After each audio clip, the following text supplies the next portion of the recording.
আজকে রেসিপি ঢেঁড়সের পাতুরি। আজকে আমি বানাবো ঢেঁড়সের একটি নতুন রেসিপি। ঢেঁড়সগুলোকে আমি কেটে নিয়েছি, যেগুলো বড় দুটুকরো করেছি, যেগুলো ছোট আমি গোটাই রেখেছি। আর এখানে নিয়েছি একটা পেঁয়াজ কুচি, দুটো কাঁচা লঙ্কা, আর সর্ষে, সাদা সর্ষে আর লঙ্কা। কড়াইতে তেল দিয়ে দিয়েছি, তেলটা গরম হয়ে গেছে। দিচ্ছি একটু কালো জিরে,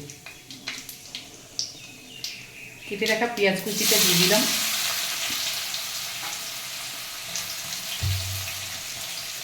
দুটো চেরা লঙ্কা দিয়ে দিচ্ছি।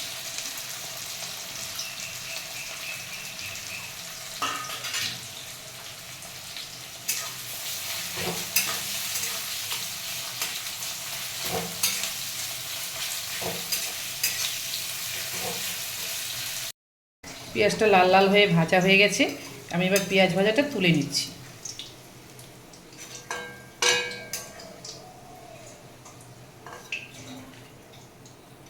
তেলের মধ্যে আমি দিয়ে দিচ্ছি চিংড়ি মাছ।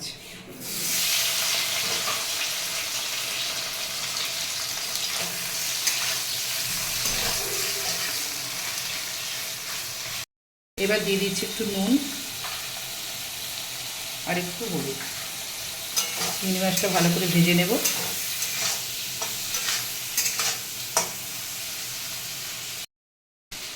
চিংড়ি মাছটা ভাজা হয়ে গেছে, এবার আমি তুলে নিচ্ছি।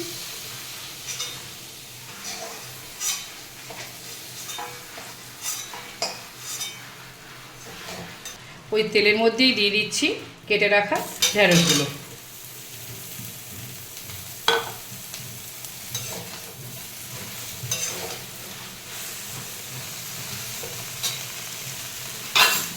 একটু ঢেকে দিচ্ছি। এবার দিয়ে দিচ্ছি স্বাদ মতো নুন,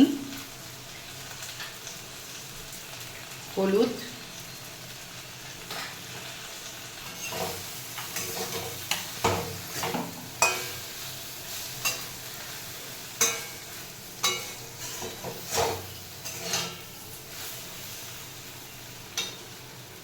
আবার 2 মিনিটের জন্য ঢেকে দিচ্ছি। এবার ওই সর্ষেটা লঙ্কাটা বেটে রেখেছিলাম সেটা দিয়ে দিচ্ছি, সর্ষে লঙ্কা বাটাটা।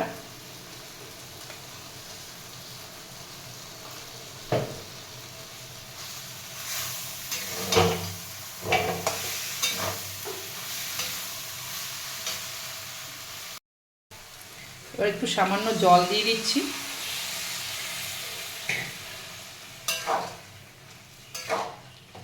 মিক্সির বাটিটা ধুয়ে আমি একটু জল দিয়ে দিয়েছি।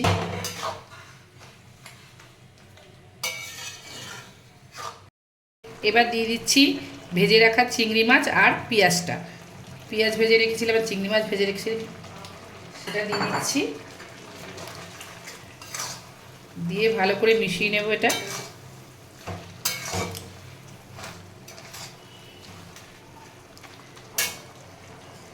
দেব একটু ধনেপাতা কুচি।